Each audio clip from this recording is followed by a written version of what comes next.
بات کریں گے پاکستان کے وزیر اعظم عمران خان کا نیا اور شاندار منصوبہ سامنے آیا تھا۔ پاکستان میں چونکہ سردی بہت زیادہ عروج پر ہے اور بے گھر اور بے سہارا افراد فٹ پاتھوں پر اپنا وقت گزارتے تھے، راتیں گزارتے تھے، سردیوں میں ٹھٹھر ٹھٹھر کر وہ کس طرح سے ان کی راتیں گزرتی تھیں وہ پاکستان کی عوام اچھی طرح سے جانتی ہے۔ کراچی، لاہور، راولپنڈی، اسلام آباد اور پاکستان کے دیگر مختلف شہروں میں بے گھر اور بے سہارا افراد کی بڑی تعداد تھی جن کے پاس پیسے نہیں ہوتے تھے کہ گھر خرید سکیں، مکان خرید سکیں، ان کے پاس چھت نہیں تھی۔ پاکستان کے وزیر عمران خان صاحب نے اعلان کیا کہ شیلٹر ہاؤس بنائے جائیں گے اور ہنگامی بنیادوں پر پچھلے 4 ماہ کے دوران بلکہ 2 ماہ کے دوران ہنگامی بنیادوں پر شیلٹر ہاؤس قائم کیے گئے۔ گزشتہ کل پاکستان کے وزیر اعظم عمران خان راولپنڈی شیلٹر ہاؤس میں گئے اور انہوں نے وہاں پر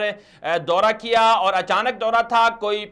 اس سے پہلے پلان نہیں تھا کہ وہاں پر اچھی طرح سے خود ہی انتظامیہ کو سنبھال دیا جائے یا بستر لگوا دیے جائیں، وہاں پر لوگوں کو لا کر کھڑا کر دیا جائے۔ یہ صورتحال ہے یہ راولپنڈی شیلٹر ہاؤس کی۔ وزیر اعظم رات گئے، وہاں پر پہنچے اور وہاں پر جو لوگ سوئے ہوئے تھے، آرام کر رہے تھے، ان سے ملاقات کی، ان سے ملے اور ان سے صورتحال پوچھی، معلومات لی، سہولیات کا جائزہ لیا۔ لوگوں نے وہاں پر جو موجود تھے عمران خان کے اس اقدام کو سراہا بھی، تعریفیں بھی کی اور ساتھ ساتھ عمران خان زندہ باد کے جب نعرے لگانے لگے، عمران خان صاحب نے کہا کہ دوسرے لوگ سوئے ہوئے ہیں، ان نعروں کی ضرورت نہیں ہے، انہیں نہ جگایا جائے۔ یہ ہے پاکستان کے وزیر اعظم عمران خان صاحب۔ بالکل اعتراض کیے جا سکتے ہیں، عمران خان کے فیصلوں پر بھی اعتراض کیا جا سکتا ہے، ان کی پالیسیوں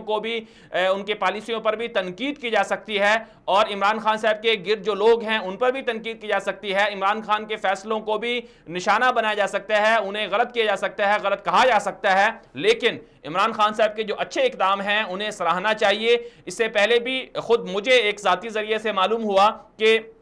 پیمز ہسپتال میں عمران خان صاحب نے رات کے اچانک دورہ کیا تھا، وہاں بھی مریضوں کی عیادت کی تھی۔ جب پاکستان کے حکمران کا یہ صورتحال ہو اور جب پاکستان کے وزیر اعظم لوگوں کے ساتھ یہ سلوک رکھنا چاہتے ہوں، یہ ان کی خیر خواہی کرنا چاہتے ہوں، تو پھر وہاں کی عوام اور وہاں کا پاکستان جو ہے وہ آگے جائے